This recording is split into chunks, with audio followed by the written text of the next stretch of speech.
Hey viewers, welcome back to Humanity Chats. That was a wonderful conversation with Caroline Goodman and Tash McGlynn. I learned a lot from them, and I also learned that I am not alone with my quarantine hustle. Now, our second guest is Sue Ann Baker. She was the first female Secret Service agent. Well, there were 5 of them. She was one of 5. Can you guys believe it? We are honored to have Sue Ann Baker with us tonight. She is going to tell us a little bit about her experience, and then she has a book that she's going to tell us a little bit more about as well. It's going to be a fun evening. Buckle up. We might go a little bit over 30 minutes because Sue Ann has a lot to share with us, and so we're going to be bringing her in soon.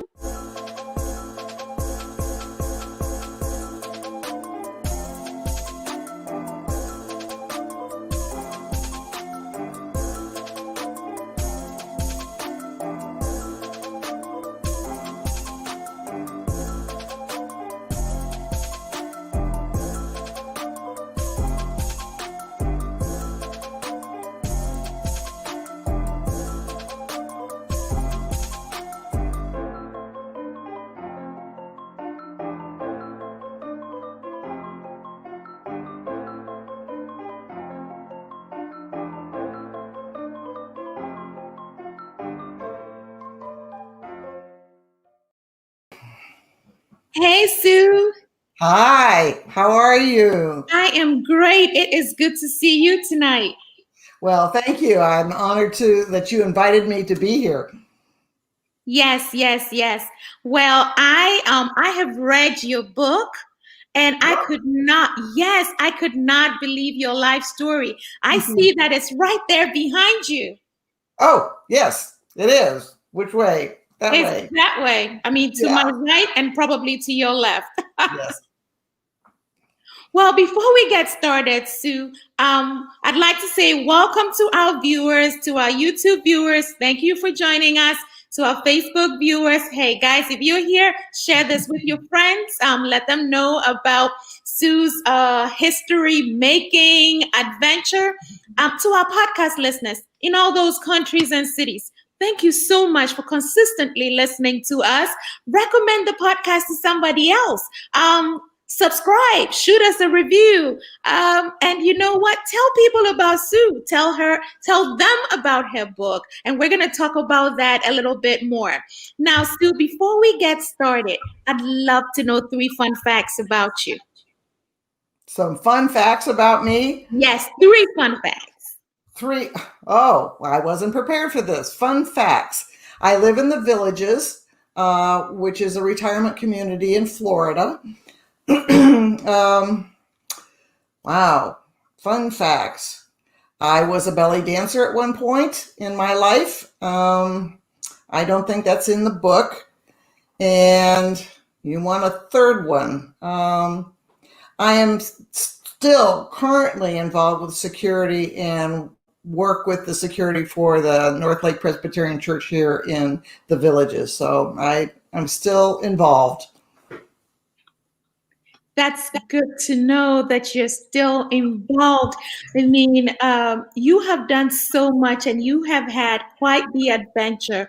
And, I look at little girls who can look up to you and know that they can be everything that they aspire to do. Now, I know that when you were younger, you wanted to be a boxer, right? That's true. I thought that I used to watch boxing on TV with my father, and I thought they danced around and took way too long to hit each other. So I figured I could just get in there and get the job done, and I wanted to box. And then my father, who had told me I could do and be anything I wanted to do, explained to me that I couldn't be a boxer. So I wanted to be a fireman. Well, you can't be a fireman. Little girls don't do that. I wanted to be a minister. No, women don't do that. So everything that I wanted to do, women did not do at that time. And I have no idea why I gravitated towards professions that women were not involved in. I have to say, I never grew up wanting to be a Secret Service agent because there were none in a 106-year history of the Secret Service. So it's not that it's something that as a little girl you grow up aspiring to. Well, I know you said you did not aspire to be a Secret Service agent, but I know that when you were younger, you used to play, and I think you and your friends had some kind of secret society, right? Yeah, we had a club. We called it the Silent Secret Service, which I don't know if that portended something for the future or why we named it that. I have no idea, but yeah, it was the SSS at the time. See, so you kind of spoke your future into being. That is amazing. Now, what made you want to be in the Secret Service? You want to tell us about that? Sure. I started out in Washington, D.C. after I graduated from college from Ohio University. I made my way to Washington, and I had a job at first with the University of Maryland for a short time, and then I left them. And every time I applied for a job, they wanted to give me a typing test. And even if the job did not include typing, but that's what women did at the time. And then I ran into a woman who became my roommate, and she suggested that I become a Washington, D.C. police officer because she was one and she knew they were hiring. And I thought, well, at least I don't have to take a typing test, and it's not just an office job where I have to sit in an office all day. And I thought I would get to see the other side of life. So I applied. This was in 1969. And at that time, women did not have to have, or they had to have a college education. The men did not. And they almost always automatically put the women in the youth division because women and children go together. And so that's what they did with me. And after I finished rookie school, I went into the youth division and learned a lot about police work and how to present things in court and how to make cases and how to type reports and how to recognize heroin tracks. So I grew up a lot. I mean, I was trained well, but I had a rookie friend who I ran into on the street, and he said, why don't you come over to the White House? He had been that was his job. He had gone from rookie school into the Executive Protective Service. And I said, you know, they don't have women there. And he said, no, they're trying to get some positions approved. So you should apply and you'll be at the first of the line.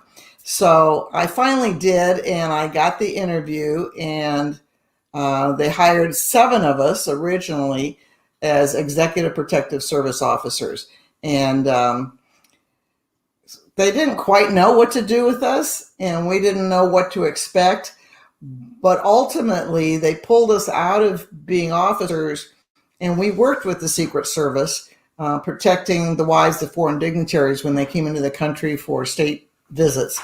And we hadn't had any training as agents, so that was a little difficult because some of the agents didn't think we should be there. On the other hand, 5 or 6 of the 7 of us came from the Metropolitan Police Department. So we at least had firearms training, and we learned on the job. And then after about a year, they finally decided to swear us in as full-fledged Secret Service agents after they had seen that we could do the job. So that was in December of 1971. Wow. Wow. History in the making.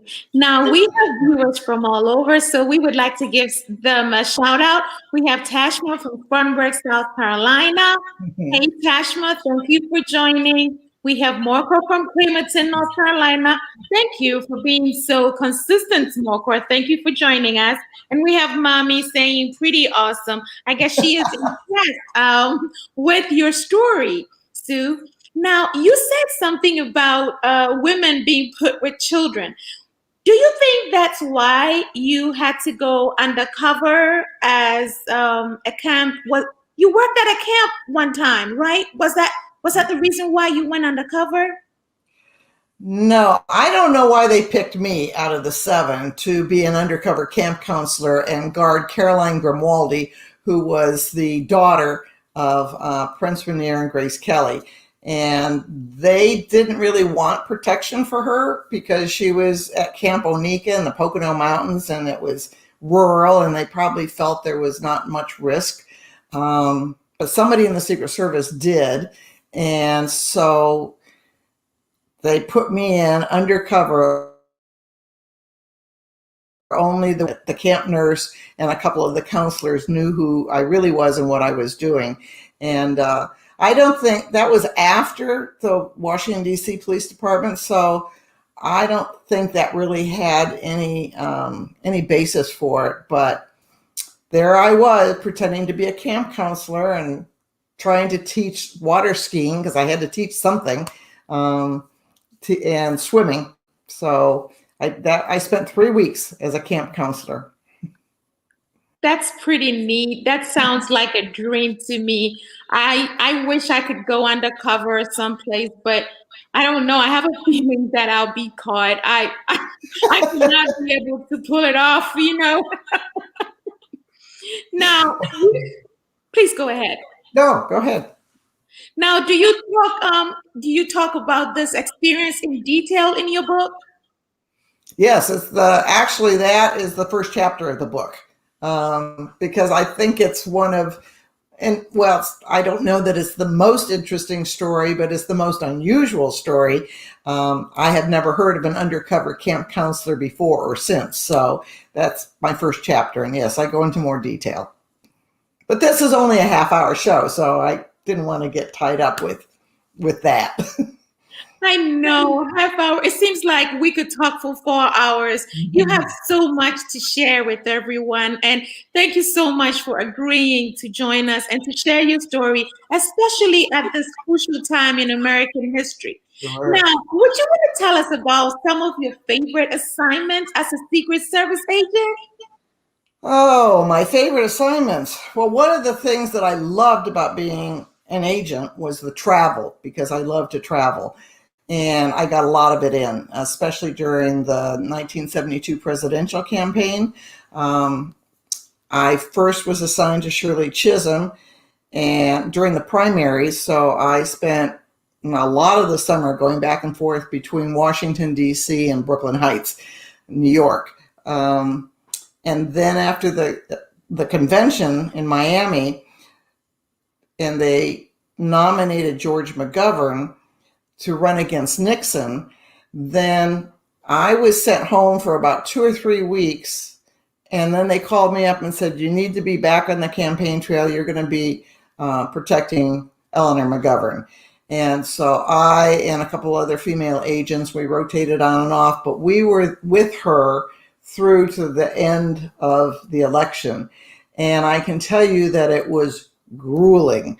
Now, I loved her. I thought she was great. I wasn't so keen about his politics, but that has no place in being an agent. You're there to protect, to give your life for the person that you're protecting. So politics has no place in it.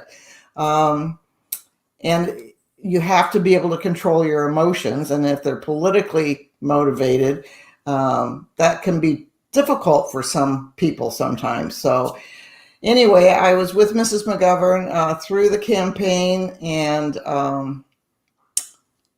then at the end of the campaign, when George McGovern lost by a landslide, then we all flew back to Washington, D.C., and I think you had shown a picture at the very start of the show of me and Mrs. McGovern and another female agent, Denise Ferenz. So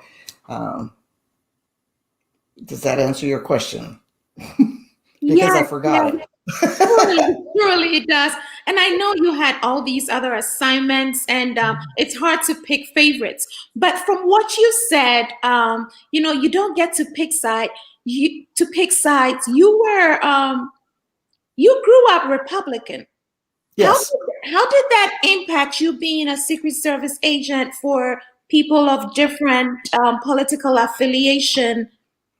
it didn't affect me at all because there's an act. I forget the name of it now, but it doesn't allow government employees to be involved with politics.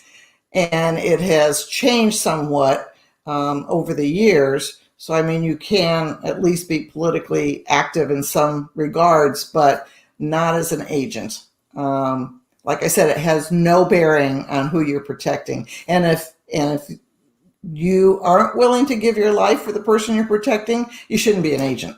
I mean, that it's that simple. It's clear cut.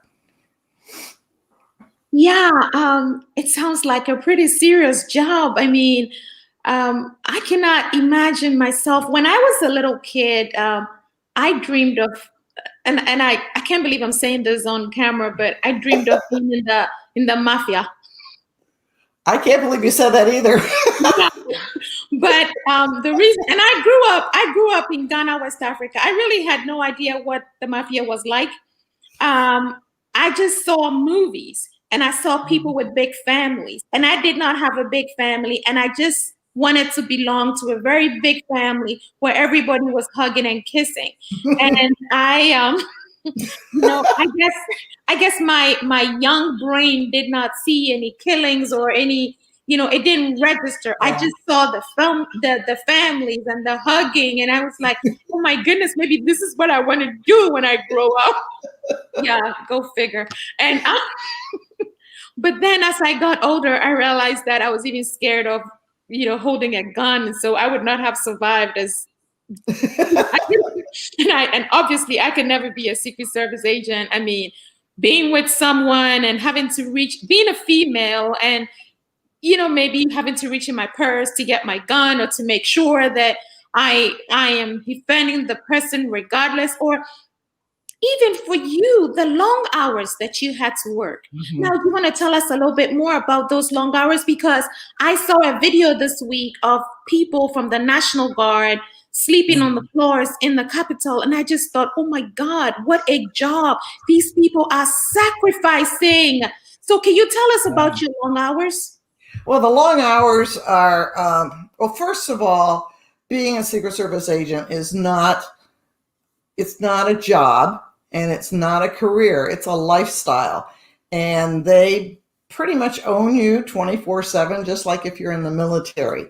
So there can be some very long hours. On the campaign trail, I worked weeks and weeks and weeks and several months without a day off.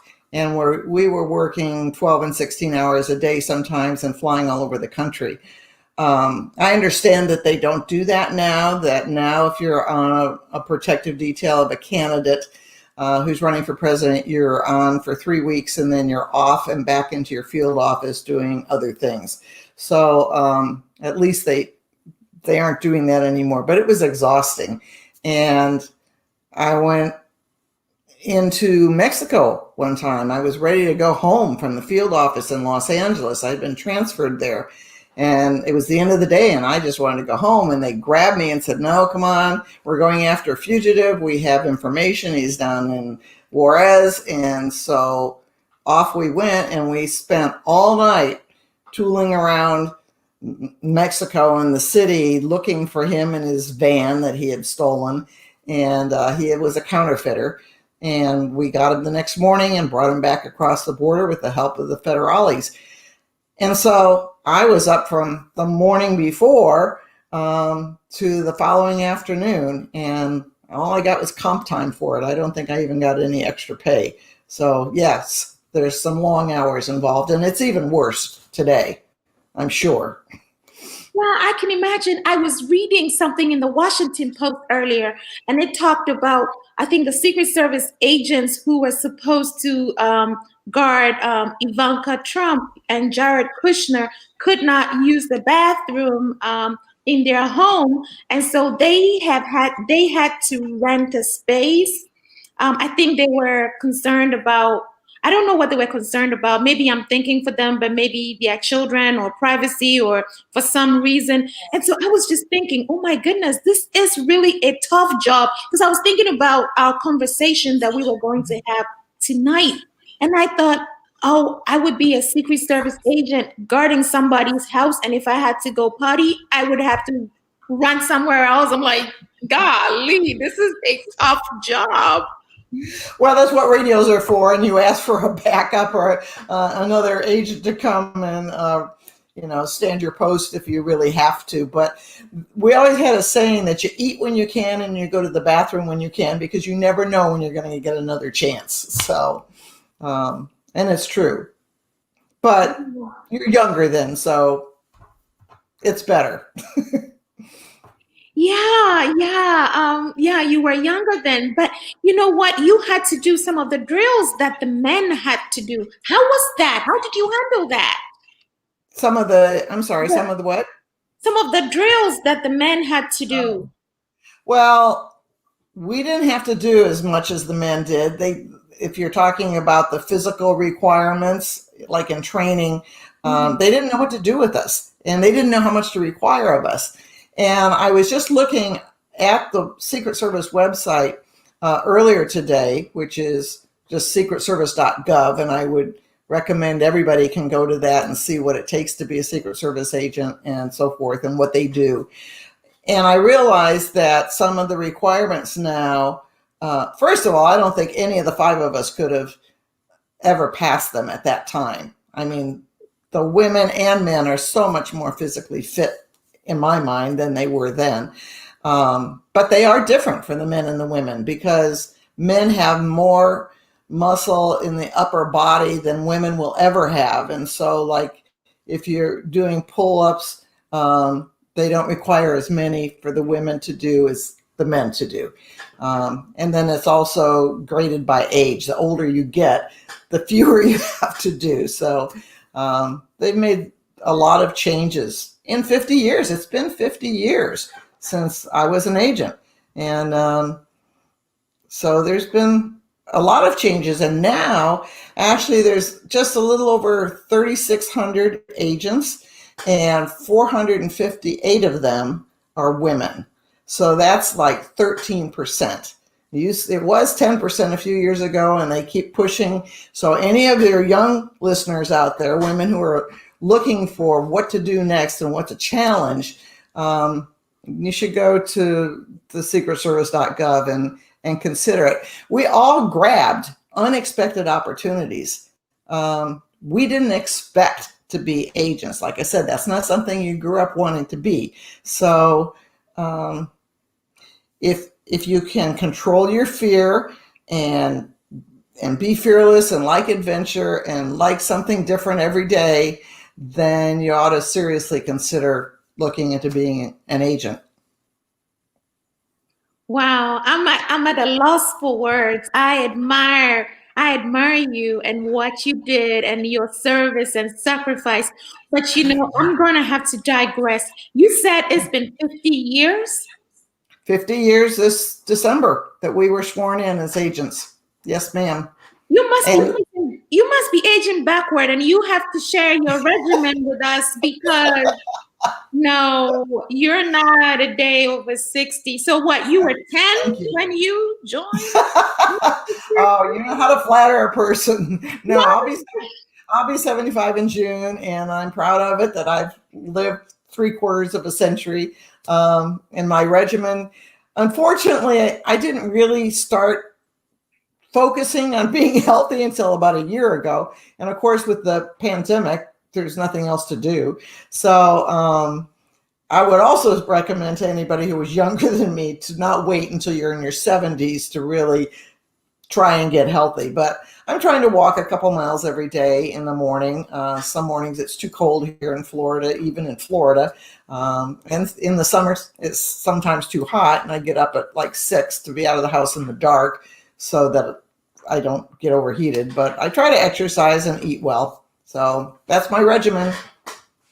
Well, that's fabulous. I mean, 75, and you look good. I'll tell you that. And you have a story to tell. Now, do you still keep in touch with your fellow Secret Service agents, with the other four women? Yes, yes, I am.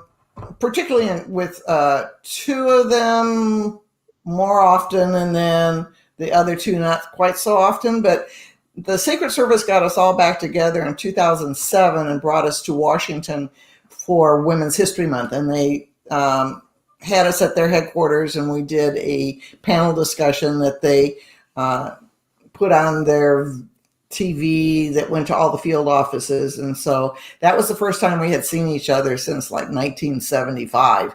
And it was a good reunion.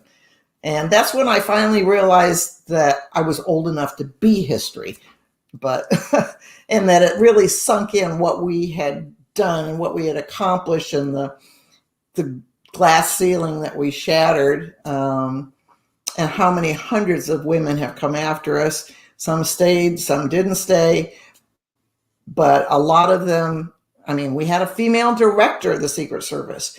We have numerous women who are now the special agent in charge of major field offices. We couldn't have even comprehended that 50 years ago. So the service is done well by the women. Well, you can tell by looking at my face that I am really enjoying this conversation. I am super impressed. Yes, you have paved the way for a lot of women, and thank you so much. Now, if you're listening to this, you better share this video, and if you have connections out there, somebody better start a petition, because we have to have a movie about these women, trailblazers. We need a documentary. We need something to shout them out for what they did, for the sacrifice. And don't you agree with me, Miss Baker? Oh, of course I agree with you. Yes, I think we'd all like to see a movie made of us, or a documentary at least, especially for this being the 50th year anniversary. And I might also add that I got a trip to the Middle East. I don't want to leave that out, because that was probably the highlight of my career. And I was protecting the Secretary of Treasury, Bill Simon, and his wife, Carol Simon. And he was the energy czar, going back and forth to the Middle East, trying to get the oil prices down. So gasoline was cheaper here. And this was like 1974, I believe. And we hit 9 countries and 13 cities in 13 days. So I got to go up in pyramids, went to Egypt, went to Kuwait, where it was 130 when we got off the plane, went to Israel and a number of other countries. But the point is, it was amazing. And I wouldn't have ever been able to do that had I not been a Secret Service agent. Oh my goodness, that sounds so amazing. Yeah. To get that opportunity. Yes. You know, and I would love to have that opportunity, but I don't know if I would want to be a Secret Service agent. I would just want to get the opportunity. I don't know if I'm that brave, but you know, to all those young women out there, the sky is the limit. Look at what Miss Baker did. And soon we're gonna have a documentary, a movie about her. And I'm gonna be able to say that I know her. I have met her. We have had a talk. Thank you. Well, I hope it comes to fruition. Yes, yes, yes. I will stay prayed on that. Now I see that there are comments out there. Oh my goodness, you have all these comments in the chat room. Loretta Diligeri says, you look fantastic. Yeah. Thank you. I told you, Caroline said, wow, look, you are impressing people. Rachel said, wow, look. Now, so you knew I was not flattering you. I was telling the truth. Well, thank you. I'm flattered, even though you're not flattering me, I'm flattered. So. Well, we have a question from Kathleen. Did you ever fear for your life as an agent? Could you please answer that for us? Yes, I did. There was a time when I was with George McGovern and Eleanor McGovern. I was protecting her. We were in New Jersey in a high school. George was supposed to be there. He was late. He was supposed to give a speech, and finally he got there. But we were in like an auditorium that was so hot, and the place was packed. After he gave the speech, we're up on the stage, and all of the people came rushing towards the stage, and they had their hands up to shake his hands. And I'm standing behind Mrs. McGovern, so I couldn't have taken a bullet for her if there was a gun in one of those hands. And that's when I was really nervous. I guess not for my life, but for her life. And there wasn't a lot of equipment for us at the time, so our guns were in our purse then. And I had my hand on my gun in my purse. And I was really, really nervous. I just wanted them out of there. And I was really relieved when they finally decided to move them, off the stage and out the back door and into the limousine. So, and then I got in a fight also in Los Angeles with a female prisoner that I was trying to do a strip search on in the restroom. And we started fighting. And so it wasn't a fear for my life, but I did this fancy maneuver, I thought, and it didn't quite work out the way I expected it to. And so I landed on my tailbone. I fell over backwards, and she was on top of me. I had my arm around her neck or chest, and that hurt. But at that point, we both stopped fighting, and it gave the Secret Service leverage because now she had assaulted an agent. So that's not a good position to be in. So they use that to try and get her to talk. Wow. So. Wow. I can't, your story is so amazing. And I cannot believe that we've been speaking for over 30 minutes. And it feels like we've been talking for 15 minutes. we could go on and on. This has been such an important conversation. Now, as you look at, we're going to have a presidential inauguration next week. As you look at the sequence of events, do you have any thoughts on that? How do you see female agents and the role that they get to play? We're going to have our first female vice president. Do you have any thoughts to share with us? I've been at an inauguration. I had to stand guard at bleachers because once they're swept for bombs and they're empty, then you have to put an agent there. And I heard on the news last week or a few days ago that the Secret Service was taking over all the security like a week in advance. So I can't imagine what they're going through and how busy they are. I called a contact a couple days ago to get the statistics on how many women were in the Secret Service now, and emailed him, and he said he was working on it. And then I heard the news, and I was embarrassed that I even bothered asking that question. And I said, oh, forget it, doesn't matter. But he got back to me with the statistics.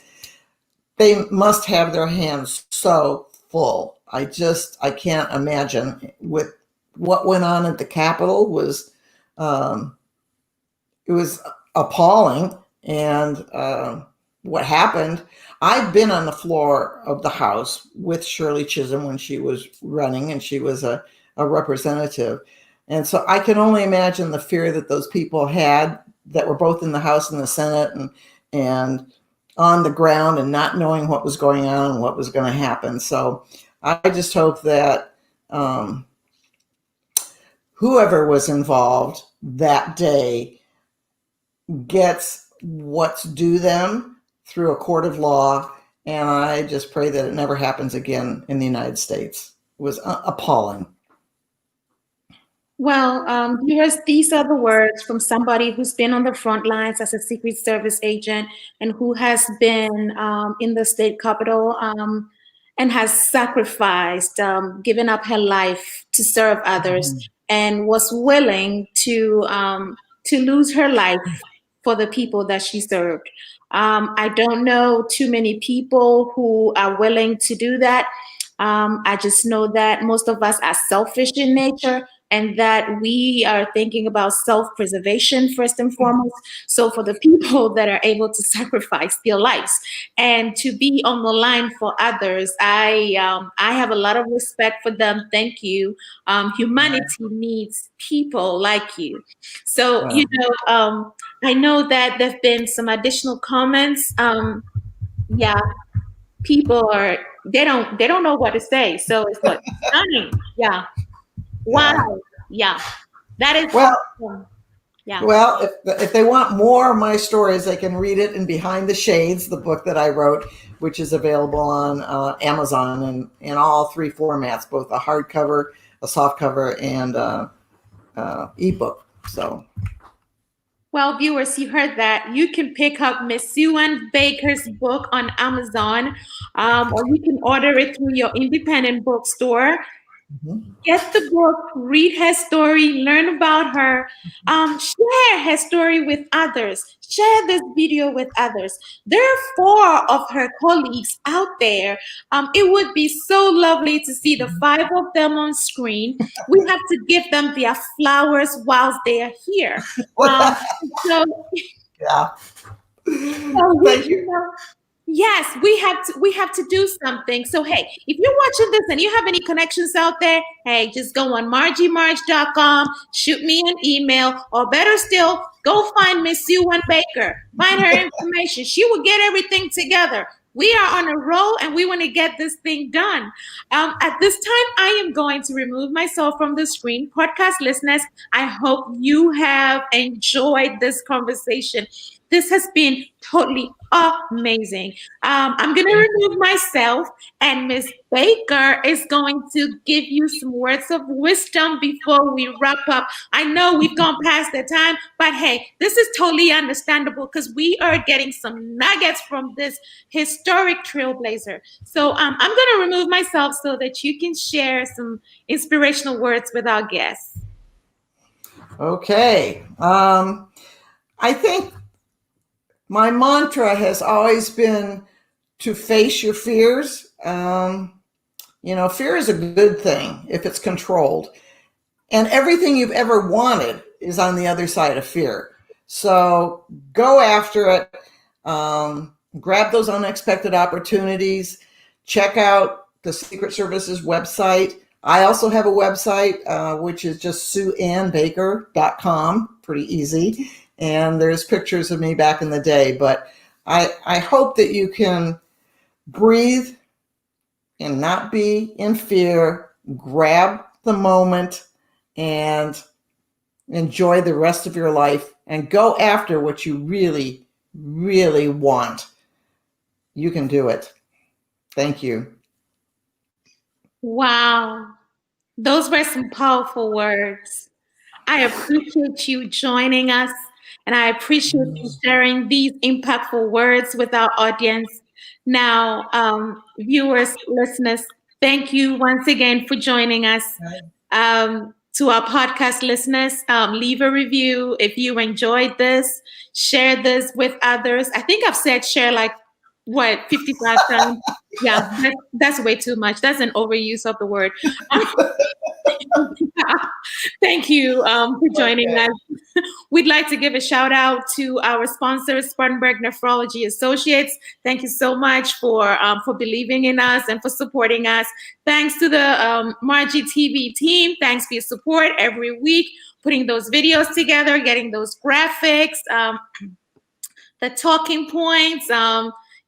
Thank you so much. Thanks for all your help. We would not be able to do this without you.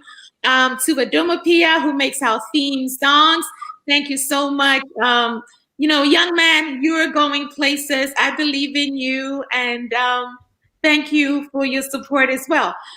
Viewers, next week we're going to have some amazing guests with us. We're going to have Dr. Nika White, who is everything diversity, equity, and inclusion. We're going to have Mr. James, who is an attorney, and we're going to have Dr. Bishop J.J. Jackson.